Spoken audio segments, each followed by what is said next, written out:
4 साल से एक पिता अपनी अपहरण हुई बेटी को उनसे मिला दे, इसकी भीख मांग रहा है। इसको लेकर उन्होंने कई अधिकारी से लेकर नेताओं तक के दरवाजे खटखटाए, लेकिन उनकी एक न सुनी गई। थक हारकर पिता ने हिंदुस्तान विकास मोर्चा से न्याय की गुहार लगाई है। मामला मोतिहारी जिला से जुड़ा हुआ है, जहां मनोहर लाल सिंह की 13 वर्ष पुत्री पल्लवी कुमारी को अज्ञात लोगों के द्वारा अपहरण कर लिया गया। पिता का आरोप है कि इसको लेकर पुलिस से लेकर नेताओं तक के दरवाजे खटखटाए गए, लेकिन किसी ने उनकी बेटी को बरामद नहीं कर पाया। नाम क्या है? पल्लवी कुमारी, उम्र 13 बरस। ये घटना 12 जून 2016 के जमला रोड विद्या निकेतन स्कूल के पास किराए के मकान में हम लोग रहते थे। वहीं से घरेलू सामान मीना बाज़ार गई खरीदने। उसके बाद से मेरी बच्ची आज तक पता नहीं चला। विरोधियों के द्वारा एक दिन पहले वो लोग घटना के पहले दिया था कि केसरिया थाना कांड संख्या 111 में सुलह कर लीजिए, नहीं तो इसका अंजाम बुरा होगा। उसके कल होकर ही हमारी बच्ची का अपहरण हो गया। उसके बाद हम लोग SP, DM, IG, DIG, DGP तक हम लोग फेस टू फेस मिले। उसके बाद मुख्यमंत्री के पास गए तो उनके हमारी पत्नी गई, तो वहाँ कुछ लोग थे गार्ड लोग, तो बोले कि मुख्यमंत्री जी तो अभी मिलते नहीं हैं, से आप लोग आवेदन दे दीजिए। आवेदन देकर फिर चले आए लोग।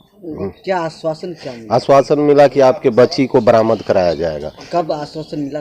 ये आपका 2017 में भी हम लोग गए थे। आवेदन हम लोग बराबर देते आ रहे हैं। पुनः दोबारा आपने प्रयास किया आवेदन देने? हाँ, बराबर, मैंने हर आवेदन में कुछ नहीं। वो बोलते हैं कि ठीक है, जन लोक शिकायत के माध्यम से आवेदन चला आता है, वहाँ जिला अनुमंडल, उसके बाद जिला लोक शिकायत निवारण, उसके बाद डीएम के पास। अभी फिलहाल कुछ दिन पहले जिला पदाधिकारी के, जिला लोक शिकायत निवारण पदाधिकारी के माध्यम से फिर पीछे बैक कर दिया गया। जिला लोक वहाँ जाने के बाद हमारी पत्नी गई थी। उसके बाद वहाँ के पदाधिकारियों ने दुर्व्यवहार करके, क्यों आती हो, हम लोग यहाँ पर हम लोग कुछ नहीं कर सकते हैं। कहाँ के लोग?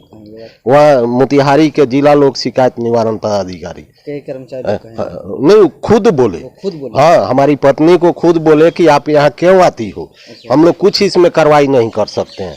फिर उसके बाद हम लोग बोले कि ठीक है, आप नहीं कार्रवाई कीजिएगा तो आप हमको लिख कर दे दीजिए कि हम आपके पास नहीं आएंगे। हमारी पत्नी बोली कि संगीता सिंह कि आप लोग, हम लोग तो मुख्यमंत्री को आवेदन दिए, आप वहाँ लिख दीजिए कि मेरे पास क्यों भेजते हैं।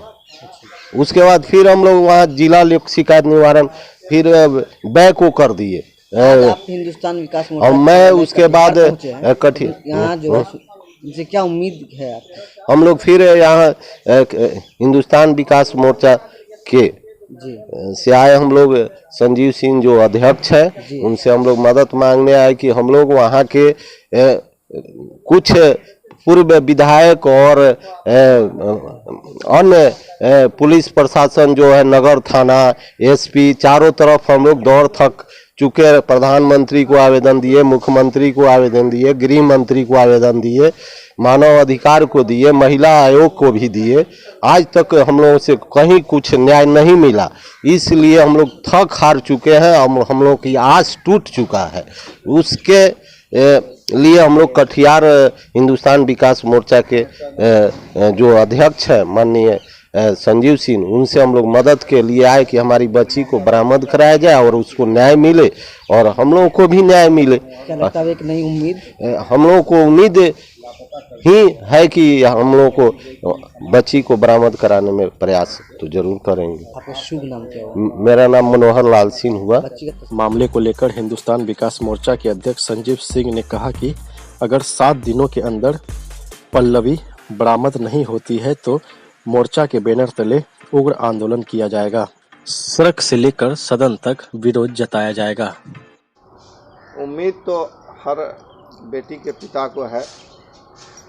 बेटी बचाओ का नारा सरकार का है, बेटी पढ़ाओ का सरकार का नारा है। जब बेटी ही सुरक्षित नहीं है तो खेती कैसे सुरक्षित रहेगी? बेटी की बात है, जहाँ तक ये मामला हमारे संज्ञान में 10 मार्च को आया है, आज तक जो है न्याय नहीं मिला है, आज तक इनकी बच्ची बरामद नहीं हो सकी। आखिर जिम्मेदार कौन है? किसी न किसी को तो जिम्मेदारी लेनी पड़ेगी। बच्ची को आसमान खा गया या ज़मीन निगल गया, आखिर बच्ची गई कहाँ? यदि यही बच्ची राजनेताओं की होती या किसी सेलिब्रिटी की बच्ची होती तो 24 घंटा में बच्ची बरामद हो जाती। क्या ये आप लोगों से छुपा हुआ है सर? हाँ। इस पे प्रशासन जो है मतलब कोई कार्रवाई नहीं किया और प्रशासन की जो कुव्यवस्था है इसमें साफ जाहिर हो रहा है। इसके बारे में क्या कहेंगे? हमने एसपी से बात किया तो उनका भी वही रवैया है कि सर हम लोगों पर बहुत दबाव रहता है। अरे दबाव तो आप पद छोड़ दीजिए, आप दबाव झेल नहीं सकते पदाधिकारी तो आप पद छोड़ दीजिए। हमने इनके सामने बात किया और हमारे जो ज़िले के जो माने वर्तमान विधायक जो अभी उप मुख्यमंत्री हैं, जो कि कोई संवैधानिक पद नहीं है, उप मुख्यमंत्री का कोई होता नहीं है सर, तो उनसे भी फ़ोन लगाया, इनके सामने लगाया, आपके सामने, और फ़ोन वो लोग रिसीव नहीं किए, बात नहीं हो पाई। तो इससे साफ जाहिर होता है सरकार और प्रशासन की मंशा। ये लोग जो है राजभोग करना जानते हैं, जनता के सरोकारों से कोई लेना देना नहीं होता है इनको। आम जनता की ज़िंदगी टोकरी में रखी हुई है। ये हर घर की स्थिति वही है। जब तक जन जागेगा नहीं, लोकतंत्र गणतंत्र सही मायने में सर आएगा। एक अंतिम सवाल सर, ये बात को लेकर वो पूरे ऊपर तक गए थे लेकिन उनको कोई जवाब नहीं मिला, ना कोई एक्शन मिला, कुछ भी नहीं मिला। इसके बारे में क्या कहेंगे सर? ऊपर तक सर ऐसा क्यों? ऊपर तक सब लोग, एक भगत सिंह एक बार असेंबली में बम फोड़े थे, तो ये इसलिए हम कह रहे हैं भगत सिंह चाहते तो सबको मार भी सकते थे, पर उन्होंने एक धुआं छोड़ने वाला धमाका आवाज़, जब सरकार प्रशासन बहरी हो जाए तो उसको कान में ये मीडिया के माध्यम से ये बम विस्फोट होना चाहिए कि ये जो आप जिम्मेदारी भरे पद पर आप लोग बैठ कर के जो आप लोग जनता के टैक्स के गाड़ी कमाई को जो चूसते हैं, रक्त चूसक बने हुए हैं, ये रक्त चूसना छोड़ दीजिए। आम जनता की हितों की बात नहीं सुनेंगे तो आपकी गद्दी ज़्यादा दिन ठहरने वाली नहीं है। इसी मुद्दे को लेकर सड़क से लेकर संसद तक हिंदुस्तान विकास मोर्चा परिवार जाएगी। क्या लगता है वहाँ के प्रशासन मौन बनी हुई है इस मुद्दे को लेकर? क्या बिल्कुल माने असंवेदनशील रवैया है प्रशासन और सरकार का। संवेदना है ही नहीं, मानवीय संवेदना, मानवीय मूल्यों के आधार पर इनको वहीं पर सारा मामला सलट जाना चाहिए था। हमारे पास आने की जरूरत ही नहीं पड़ती इनको। सर एक समाज सवाल सर, और भी विकास मोर्चा है सर, और भी बहुत सारे आवाम मोर्चा है, लेकिन ये हिंदुस्तान विकास मोर्चा ही क्यों चुना गया? अब ये तो भाई जो लोग सोशल मीडिया में जुड़े हैं या जो हमारे संगठन से जुड़े हैं, जिनको हमारी विचारधारा पसंद आती है, जिनको लोगों को लगता है कि भाई संजीव सिंह एक दबे कुचले लोगों की आवाज़ है, तो वैसे लोग आते हैं हमारे पास। तो पूरे देश भर से कॉल आते हैं, पूरे राज्य से कॉल आता है, और ज़िले के मैं समस्या पुरजोर तरीके से रख रहा हूँ। पिछले 12-15 वर्षों से हमने हर क्षेत्र में काम किया, चाहे वो भ्रष्टाचार के क्षेत्र हो, चाहे वो किसी की हत्या हो गई हो, चाहे किसी गरीब आदमी को रोटी रोजी की परेशानी हो, चाहे जिस तरह का भी मामला, सामाजिक मामला हमारे संज्ञान में आता है, हम लोग तन मन धन से साथ खड़े रहते हैं। पूरा मोर्चा परिवार, हम लोग को जितनी क्षमता है भगवान ने दिया है, हम लोग खड़े रहते हैं। धन्यवाद।